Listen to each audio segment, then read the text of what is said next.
It was the kind of small, peaceful town where people didn't lock their doors at night. Kids played in the streets until the porch lights came on, and neighbors waved as they mowed their lawns.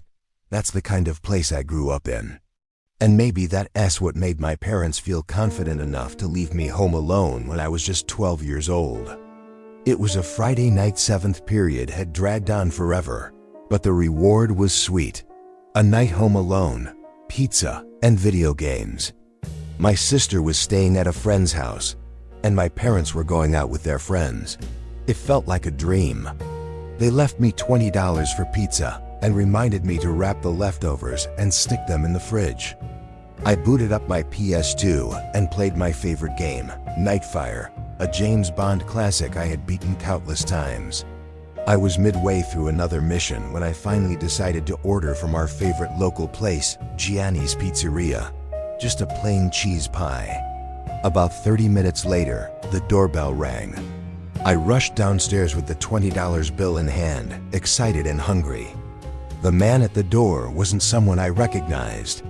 He looked to be in his 30s with a long, unkempt beard, greasy glasses, and a trucker's hat. He looked rough. I handed him the money and asked for the change. As he handed me the box and counted the bills, he suddenly paused and looked behind me into the house. "You alone here?" His voice was gravelly, and I froze. Every warning my parents had ever given me about strangers surged to the front of my brain. I muttered something dumb like, "My parents are coming home soon," and quickly closed the door. I ate my pizza in the kitchen, 3 slices, then wrapped the rest in foil and placed them in the fridge, just like Mom said. Back upstairs, I switched to Agent Under Fire. Hours passed. It was around 11 p.m. when the doorbell rang again. Thinking it might be my parents, I ran downstairs. "Mom, Dad?" But the voice that came from the other side of the door wasn't theirs. "Hey, I need help." It was a man. He said he needed to use a phone. I backed away. "Who is this?" "I just need to use a phone," he repeated, more urgently. I didn't answer. I didn't even look out the window. I didn't want him to see me. I slowly turned and walked upstairs, but halfway up the steps, I heard a loud knock. "Wait, please, I need help." He had seen me. He was watching through the decorative glass at the top of the door. My heart jumped. I sprinted upstairs and locked myself in my parents' bedroom. With shaking hands, I called my mom's cell. She sobered instantly. I told her everything. "Stay in the room, lock the door, don't move," she said. But the scariest part hadn't even happened yet, because minutes later, I heard footsteps inside the house. The footsteps creaked slowly across the wooden floor downstairs. I froze, phone still pressed to my ear. My mom was whispering frantically on the other end, but I couldn't make out what she was saying anymore. All I could hear were those steps, methodical, heavy, approaching the stairs. My dad had a small pistol in a lockbox in their closet, but I didn't know the combination. I just knew it was there. I scrambled toward it anyway, hoping some kind of miracle would help me open it, but it didn't budge. I was helpless. Downstairs, something crashed. It sounded like the coffee table being knocked over. I whispered into the phone, "He's inside. I think he broke the back door." My mom started crying and told me the cops were already on their way, but they were 20 minutes out. The footsteps were coming up the stairs. I crawled under the bed. I didn't breathe. I didn't blink. All I could hear was the slow groaning of each step, like the house itself was trying to warn me. He reached the landing. Silence. Then, the sound of a door opening. My sister's room. Then silence again. Another door. The bathroom. Then the footsteps stopped right outside the master bedroom. I saw the doorknob jiggle. It was locked. He tapped once. Just one soft knock. Then he spoke. "I saw you," he said, in that same voice I'd heard earlier at the door. "Saw you through the glass." I couldn't even cry. I was frozen stiff under the bed. He jiggled the knob again. Then harder. Then he started hitting the door, full force. Kicking, punching, screaming, "Open up!" The door shook. I could hear the hinges rattling. If he had a crowbar or something, I knew it wouldn't hold. I looked around for anything I could use. A lamp, a chair, but I was just a kid. And he was a grown man who had just broken into my house. Then I heard it, the wailing sound of sirens in the distance. He heard it too. Suddenly, the banging stopped. Footsteps raced down the stairs fast. A door slammed. Then, silence. I stayed under the bed until I heard police shouting downstairs. They found the back door broken in. The pizza box was still on the counter. They didn't find the man. But here is the part that still keeps me up at night. When police checked the security camera footage from the gas station across the street, they saw the man pull up in an old gray van. An hour before I even ordered the pizza. He wasn't a delivery guy. He was waiting for someone to be alone. And he picked me. I grew up in rural Maine, on a dead-end road surrounded by dense woods and shallow hills. The kind of place where the neighbors lived a mile away and the stars looked close enough to touch. Beautiful during the day, quiet, peaceful, untouched. But at night, the woods felt like they watched you. When I was about 16, my parents started trusting me to stay home alone during their weekend trips to visit my grandparents. I liked it, playing music loud, eating junk food, and just enjoying the peace. But one weekend in late fall, something happened that still chills me to the bone. It was a Saturday night, just after 11. I had the back door cracked open a few inches because I liked the cool breeze and the sound of crickets. I was in the kitchen making popcorn when I heard something strange like a stick snapping. I froze and listened. Nothing. Maybe a deer. I went back to my snack, but a few minutes later, there it was again. Snap. Then another. And another. It was like someone or something was walking through the woods behind the house. I turned off the kitchen light and stood by the window. At first, I couldn't see anything in the dark, just vague outlines of trees and brush. Then something moved. It was low, almost crawling, but it was big. Like a full-grown adult hunched over. I couldn't see a face or even clothes, but whatever it was coming closer. Slowly, methodically. I closed the back door, locked it, and shut off all the lights in the house. My heart was racing. I told myself it was an animal. Just a coyote or a bear, maybe. But something about the way it moved didn't sit right. I went upstairs and looked out my bedroom window, which had a better view of the yard. Nothing, then. Something shifted behind the tree line. A tall, shadowy figure stepped out into the clearing.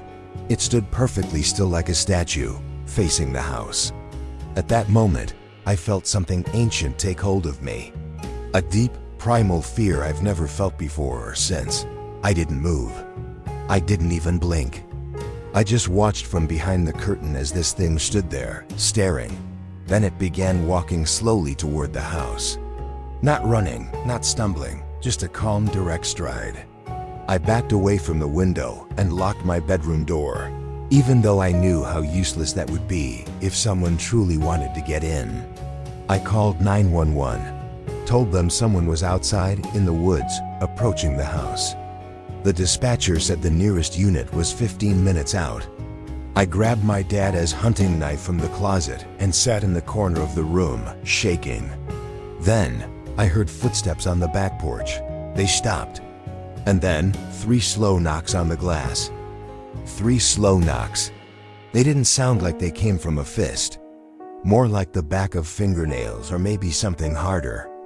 Bone-like, I don't know. But I knew one thing, it wasn't the wind. And it wasn't my imagination. I sat frozen, staring at my bedroom door, my dad's hunting knife trembling in my hand. I didn't dare go back to the window. I didn't want to see it again. I didn't want it to see me. Another knock. Slower this time. Deliberate. Like it was letting me know. I'm still here. The worst part? No other sounds. No footsteps. No breathing. Just pure unnatural silence. Then, the doorknob to the back door rattled. Once. Twice. It wasn't trying to break in. It was testing the locks. I don't know how long I stayed like that, probably 10 minutes before the silence broke again, but not from the door. It came from behind the house, from the side of the house. Then the front, it was circling. I finally worked up the nerve to crawl over to my bedroom window and peek through the blinds. The front yard was empty, but then I saw it standing halfway up the driveway, just inside the tree line. Tall, thin, motionless again. No flashlight. No phone, no visible face, just watching. The police finally arrived maybe 5 minutes later. But by the time they got there, the thing was gone. Vanished into the woods without a trace. No footprints, no signs of forced entry. They walked the perimeter and found nothing. I told them everything. They took notes and said they'd keep a patrol car nearby overnight. But I could tell they didn't believe me. They thought it was just a prowler or maybe a hallucination from staying up too late. But I know what I saw. It wasn't human. And here's what still haunts me. A week later, my dad found something strange out by the tree line when he was clearing brush. Nailed to one of the trees was a rabbit skull, hanging by a piece of barbed wire. Below it, carved into the bark, were 3 vertical slashes, deep, deliberate, and recent. I never stayed alone at that house again, and we sold the place the next spring. Sometimes when I lie awake at night, I still think about those knocks. Not because I'm scared it'll happen again, but because whatever it was, it never tried to break in. It wanted me to see it, and I think it's still out there, waiting for someone else to be home alone, on the edge of the woods with the door slightly cracked open. This happened in 2020, when the world was already a strange place. I had just moved back in with my parents during the pandemic. Their house is in a quiet, suburban neighborhood cul-de-sac, trimmed lawns, friendly neighbors. The kind of place you'd never associate with fear. But what happened that night changed the way I think about safety. Because sometimes something terrifying finds you, even in the safest places. It started around 1:30, a.m. I was watching a movie in the living room with all the lights off when I heard a weird scraping sound outside. Not loud, more like someone dragging their shoe along the driveway. At first, I ignored it. Probably just a possum or a neighbor's cat, but it kept going. She. A dragging shuffle, slow and rhythmic. It wasn't random. It sounded like footsteps. I got up, walked to the window next to the front door, and peeked out through the blinds. At the very end of our driveway stood a girl. She couldn't have been more than 12 or 13. Pale skin, long tangled black hair, barefoot, wearing what looked like a white nightgown soaked from the knees down. She wasn't crying. She wasn't yelling. She was just standing there, looking directly at the house. My first instinct was to open the door and ask if she needed help. But something about the way she stood completely still, arms limp at her sides, made me stop. Instead, I knocked on my parents' door and woke my dad. He came out annoyed, but when he looked through the window, he froze. We turned on the porch light. She didn't move, didn't flinch, just stared. He opened the door a crack and called out, "Are you okay? Do you need help?" Nothing, no reaction. Then, she took a step forward, then another, dragging her feet. Her head tilted slightly. I swear to you, it looked like she was smiling just barely. Not in a happy way, in a knowing way. My dad shut the door. We called the cops. While we waited, we kept watching. She walked up halfway up the driveway and stopped again, still facing the house. Still smiling. It was like she knew we were watching from the window. And that's when things got worse. Because behind her at the very edge of the shadows, we saw a second figure, much taller. Not moving, just barely visible, watching her. Watching us. As soon as I saw the second figure, my heart dropped. It was just barely visible in the glow of the porch light, tall, unmoving, like a silhouette pressed against the dark. I whispered to my dad, "There's someone else." He narrowed his eyes trying to focus, and then his whole posture changed. He backed away from the window, grabbed his phone again, and told the dispatcher to hurry. The girl took another step forward, still barefoot, still smiling, but something was off now. Her movements looked unnatural, like she was forcing herself to walk. Her legs wobbled with every step, like they didn't belong to her. The figure in the back, taller, broader, hadn't moved an inch. I don't think he ever meant to come closer. He was just watching, waiting. Finally, red and blue lights appeared at the end of the cul-de-sac.